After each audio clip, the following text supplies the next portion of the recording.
हे hello, मैं हूं रंजन और आज मैं लेके आया हूं एक नई प्लेलिस्ट पाइथन पे। ये पहली वीडियो है और इसमें पाइथन का बेसिक इंट्रोडक्शन होगा। मेरा समझाने का तरीका यहाँ पे थोड़ा अलग होगा, तो सारा डर निकल जाएगा कोडिंग का और प्रोग्रामिंग का। So let's start. पाइथन क्या है? सबसे पहली बात, पाइथन एक ओपन सोर्स प्रोग्रामिंग लैंग्वेज है। प्रोग्रामिंग लैंग्वेज क्या होता है? कंप्यूटर जो होता है वो बाइनरी लैंग्वेज समझता है। 10 10 10 पाइथन कंप्यूटर सिर्फ बाइनरी लैंग्वेज समझता है, 10 10। और जो ह्यूमन है वो बोलता है इंग्लिश, हिंदी, इंटरेक्शन लैंग्वेज जिससे बात कर सके हम। तो कंप्यूटर वो नहीं समझ पाता। तो कंप्यूटर को समझाने के लिए एक बीच में आई प्रोग्रामिंग लैंग्वेज। अगर हम अपनी लैंग्वेज में कंप्यूटर को समझा सकते तो हर बंदा का समझाने का तरीका अलग होगा। तो यहाँ पे फिर एक स्टैंडर्ड नहीं बनेगा। तो प्रोग्रामिंग लैंग्वेज एक स्टैंडर्ड बनाना चाहा लोगों ने। तो क्या होता है, हम अपनी लैंग्वेज में कन्वर्ट करते हैं प्रोग्रामिंग लैंग्वेज में। प्रोग्रामिंग लैंग्वेज फिर उसको आगे कन्वर्ट करके बाइनरी में देती है। बाइनरी मतलब यहाँ पे होता है 10। बाइनरी मतलब 2 डिजिट्स, 1 होगा या 0 होगा। तो सारा जो कंप्यूटर का इनपुट आउटपुट होता है वो सारा 10 में। कंप्यूटर को सिर्फ 10 समझ आता है। तो प्रोग्रामिंग लैंग्वेज यहाँ पे क्या करती है, ह्यूमन की लैंग्वेज लेके उसको कन्वर्ट करके उस प्रोग्रामिंग लैंग्वेज के स्टैंडर्ड के हिसाब से उसको कन्वर्ट करती है आगे 10 की फॉर्म में और कंप्यूटर को देती है। कंप्यूटर समझ जाता है।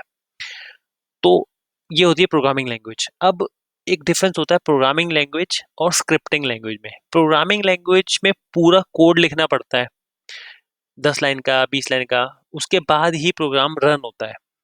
बट स्क्रिप्टिंग लैंग्वेज होती है कि एक लाइन में भी आपने एक कोड लिख दिया वो भी रन हो जाएगा। तो यहाँ पे जो पाइथन है वो प्रोग्रामिंग लैंग्वेज भी है और स्क्रिप्टिंग लैंग्वेज भी है। इसमें हम बड़ा प्रोग्राम भी लिख सकते हैं और छोटा प्रोग्राम भी लिख सकते हैं। I mean 1 line script. तो जैसे सी है, सी प्रोग्रामिंग लैंग्वेज है, C is not a scripting language. और भी जो काफी सारी लैंग्वेज हैं, सी प्लस प्लस, वो भी प्रोग्रामिंग लैंग्वेज है, स्क्रिप्टिंग लैंग्वेज नहीं है। अब अगला कॉन्सेप्ट आता है एक oops, object oriented programming structure language. Oops में क्या होता है, दो चीजें होती हैं, ऑब्जेक्ट और क्लास। पाइथन का जो ऊप्स का कॉन्सेप्ट है आगे बहुत ज्यादा यूज होने वाला है, तो ये बहुत इंपॉर्टेंट है। तो ऊप्स में दो चीज होती है, ऑब्जेक्ट और क्लास। अब इन दोनों को समझाने के लिए मैं एक बेसिक एग्जांपल लूंगा। जो हमारी क्लास होती है वो एक ब्लूप्रिंट की तरह होता है। जैसे एक कंपनियों में गाड़ियां बनती है, मैन्युफैक्चरिंग कंपनी में, तो जब गाड़ी बनानी होती है उसकी जो स्ट्रेटेजी चल रही होती है, डिजाइनिंग चल रही होती है, फिर एक हम वहाँ पे ब्लूप्रिंट निकलता है कि कार में ये बेसिक नेसेसिटीज होनी ही चाहिए। जैसे चैसी, ऊपर की बॉडी, स्टेयरिंग, तो ये सारी बेसिक नेसेसिटीज है। तो हम क्लास बना के, ब्लूप्रिंट बना के उसमें ये सारी चीजें डिफाइन कर देते हैं। उसके बाद उस ब्लूप्रिंट की कॉपीज बनती हैं। कॉपीज यहाँ पे कहा जाता है ऑब्जेक्ट। तो एक हो गया ब्लूप्रिंट मतलब क्लास, और उसके बाद ऑब्जेक्ट मतलब उसकी कॉपीज। तो हम यहाँ पाइथन में बहुत ज़्यादा यूज़ करते हैं क्योंकि हमें बार बार वो चीज़ें डिफाइन ना करना पड़े, तो हम एक क्लास बना लेते हैं, फिर उसके ऑब्जेक्ट बार बार बनाते रहते हैं।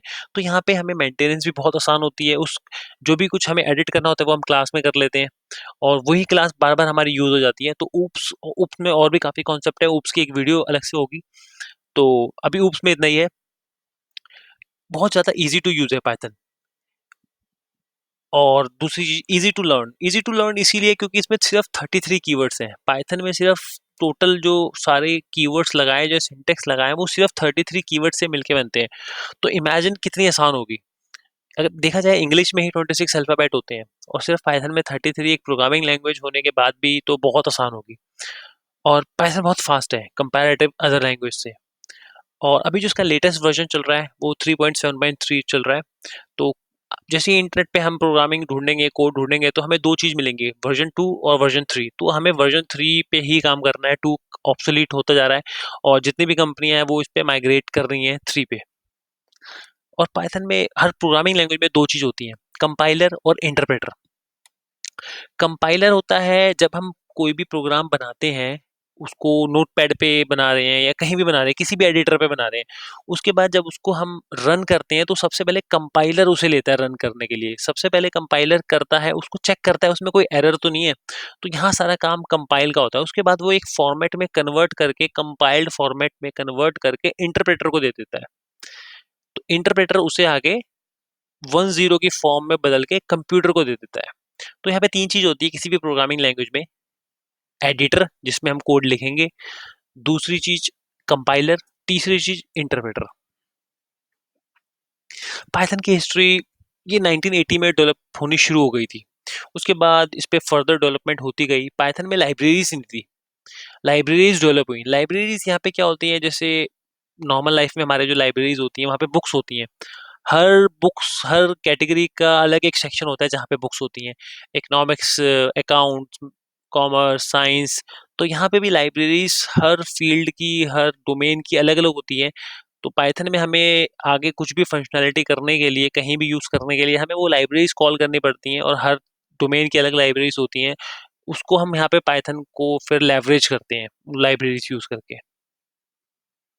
अब पाइथन के यूज़ केस क्या है, मैं पाइथन सीखूँ कहाँ, क्यों सीखूँ और क्या मुझे हेल्प मिलेगी। तो सबसे पहला इसका यूज़ केस है ऑटोमेशन। बहुत ज़्यादा ऑटोमेशन हो रही है। हम मेल शेड्यूल कर सकते हैं, मेल भेज सकते हैं, मेल इनबॉक्स में जो मेल आएगी उस पे क्या रिप्लाई करना है ये हम पाइथन में कॉन्फ़िगर कर सकते हैं। ऑटोमेशन, और हम राउटर स्विचेस, नेटवर्क में, आईटी में router switches, firewalls, AD servers, DNS server, यहाँ पे भी हम पाइथन की स्क्रिप्टिंग यूज करके शेड्यूलर लगा सकते हैं, बैकअप ले सकते हैं, कॉन्फ़िगरेशन कर सकते हैं, इम्प्लीमेंटेशन कर सकते हैं। दूसरा वेब डेवलपमेंट। वेबसाइट बन रही है आजकल जो पाइथन ने काफ़ी ज़्यादा टेक ओवर कर लिया है। वेब सर्विसेज बन रही हैं, माइक्रो वेब सर्विसेज बन रही हैं, एपीआई बन रही हैं। तो यहाँ पे भी पाइथन इस फील्ड में भी बहुत यूज हो रही है। तीसरा cyber security, threat, attack, penetration testing, exploits, manual vulnerability testing. तो यहाँ पे भी काफ़ी ज़्यादा पाइथन यूज हो रही है। जो क्वालिस है, ऑटोमेटेड वल्नरेबिलिटी टेस्टिंग टूल है, उसमें भी पाइथन का काफ़ी ज़्यादा यूज केस देखने में आया है। बहुत ज़्यादा पाइथन यूज हो रही है। तीसरी आर्टिफिशियल इंटेलिजेंस। आर्टिफिशियल इंटेलिजेंस में, मशीन लर्निंग में, डीप लर्निंग में, डेटा साइंस में, यहाँ पे पाइथन का बहुत ज़्यादा इन्वॉल्वमेंट है। 2 साल पहले या 1 साल पहले, 2-3 साल पहले आर बहुत ज़्यादा देखने को मिली थी आर्टिफिशियल इंटेलिजेंस में। बट पाइथन ने अपने जो इनबिल्ट फंक्शनैलिटीज़ हैं, लाइब्रेरीज़ हैं, बहुत ज़्यादा डेवलप्ड लाइब्रेरीज़ हैं, उसने आर को रिप्लेस कर दिया है। तो आर्टिफिशियल इंटेलिजेंस में काफ़ी पाइथन यूज़ हो रही है। मेरी भी एक सीरीज़ है आर्टिफिशियल इंटेलिजेंस की, मैं डिस्क्रिप्शन बॉक्स में लिंक डाल दूंगा, एक और प्लेलिस्ट खोल के देखना। कंप्यूटर ग्राफिक्स, गेम्स में भी पाइथन बहुत ज़्यादा यूज़ हो रही है। Internet of things, internet of things हर चीज़ में आजकल आईपी एड्रेस कॉन्फ़िगर हो रहा है।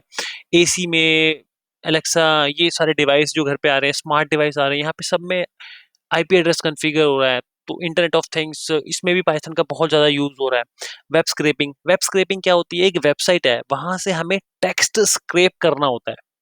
तो स्क्रैप मतलब होता है वहां से उतारना, तो वहां से हमें एक टेक्स्ट फिल्टर आउट करके निकालना होता है। तो इसके यूज केस होते हैं वेब स्क्रैपिंग के।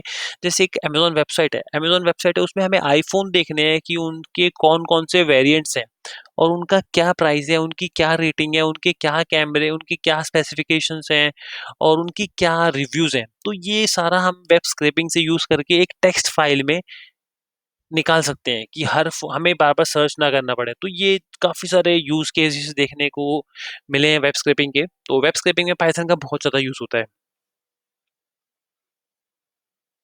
अब पाइथन अभी क्यों? तो पाइथन में बहुत ज़्यादा डेवलपमेंट हो रही है। जैसे कि ओपन सोर्स है। ओपन सोर्स और फ्री में एक डिफरेंस होता है। ओपन सोर्स कोई भी उसे यूज़ कर सकता है और उसको डेवलप कर सकता है, उसको डिस्ट्रीब्यूट कर सकता है। फ्री मतलब होता है एक कोड अवेलेबल है, उसको आप यूज कर सकते हैं, बट आप उसको डेवलप नहीं कर सकते। ओपन सोर्स होने के कारण यहाँ पे बहुत ज्यादा इसमें डेवलपमेंट हो रही है। तो अब पाइथन बहुत ज्यादा बूम पे है इस समय, और नेटवर्क डिवाइस, सिक्योरिटी डिवाइस पूरे आईटी में यूज हो रही हैं, तो हर चीज को रिप्लेस कर रही हैं। तो इसी के साथ पाइथन पकड़ लेनी चाहिए। और एक ऑटोमेशन, और पाइथन करेंगे तो एक अपडेट रहेंगे एक लेटेस्ट प्रोग्रामिंग लैंग्वेज से, तो आगे काफ़ी हेल्प मिलेगी। और जैसे कि आईओटी डिवाइसेस आ रहे हैं हर जगह, तो पाइथन इस समय बहुत ज़रूरी है। और अभी जो बच्चों को स्कूल में पाइथन एक सब्जेक्ट दे दिया है, आर्टिफिशियल इंटेलिजेंस एक सब्जेक्ट दे दिया, तो आने वाला टाइम जो है बहुत कंपटीशन बहुत हाई होगा। तो इस समय पाइथन पे एक पकड़ बना लेनी चाहिए। अब आईडीई, तो किसी भी प्रोग्रामिंग लैंग्वेज को यूज़ करने के लिए हमें 3 चीज़ चाहिए होती है, जैसे बताया था अभी। एक कोड एडिटर जिसमें हम कोड बनाएँगे, और एक कंपाइलर, और एक इंटरप्रेटर। तो यहाँ पे कंपनियों ने, काफ़ी सारी कंपनीज में इसने डेवलप करके आईडीज बना दी हैं। आईडीज एक सॉफ्टवेयर है जिसमें ये तीनों चीज़ें होती हैं। इन तीनों चीज़ों के अलावा एक चीज़ और भी होती है आईडी में, वो होती है डिबगर। डिबगर काम आता है ट्रबल शूटिंग करने के लिए कि किस स्टेप पे हमारा प्रोग्राम गलत हो रहा है। तो ये सारी चीज़ें आईडीज़ में होती हैं। तो आईडी के 2 टाइप होते हैं, ऑफ़लाइन और ऑनलाइन। ऑफ़लाइन में एनाकोंडा, स्पाइडर, पाइचार्म, वीएस कोड आते हैं। तो एनाकोंडा यहाँ पे ऑफ़लाइन में आता है। ऑफ़लाइन हमें डाउनलोड करने पड़ेंगे, इंस्टॉल करने पड़ेंगे। और जो ऑनलाइन है उसमें हमें कोई इंस्टॉलेशन करने की ज़रूरत नहीं है। तो बहुत सारे लोग होंगे जो ऑफ़िस का लैपटॉप यूज़ कर रहे होंगे, पर्सनल लैपटॉप नहीं होगा, पर्सनल लैपटॉप पे इंस्टॉल कर सकते हैं, ऑफिशियल लैपटॉप पे install office admin rights, all that issues होंगे। तो ऑनलाइन में कैगल और गूगल कोलैब चलता है वैसे ही है, बट अगर पर्सनल लैपटॉप है तो मैं रिकमेंड करूंगा कि ऑफलाइन इंस्टॉल करो। सो ऑफलाइन में सबसे पहला होता है एनाकोंडा। एनाकोंडा एक collection of software, collection of ID and many things, एक सूट है, उसमें काफ़ी चीज़ें हैं। तो मैं एनाकोंडा की इंस्टॉलेशन दिखाऊंगा। और एनाकोंडा के अंदर ही आता है Jupiter lab, Jupyter notebook, spider. और पाइचार्म एक अलग से वेबसाइट है। पाइचार्म हल्का सा कॉम्प्लिकेटेड है क्योंकि ये ऑफिशियल प्रोडक्शन में यूज होता है, कंपनियां यूज करती हैं। पाइथन जो डेवलपर्स हैं वो पाइचार्म यूज करते हैं क्योंकि इसमें एक प्रोजेक्ट बन जाता है, उसमें मल्टीपल फाइल्स बन जाती हैं इंटीग्रेट करने के लिए, लिंक करने के लिए।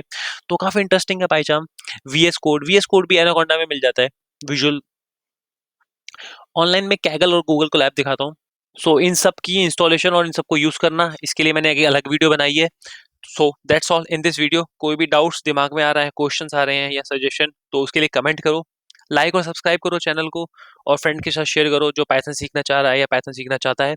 सो stay tune for next video. See you all in the next video. Till then, good bye.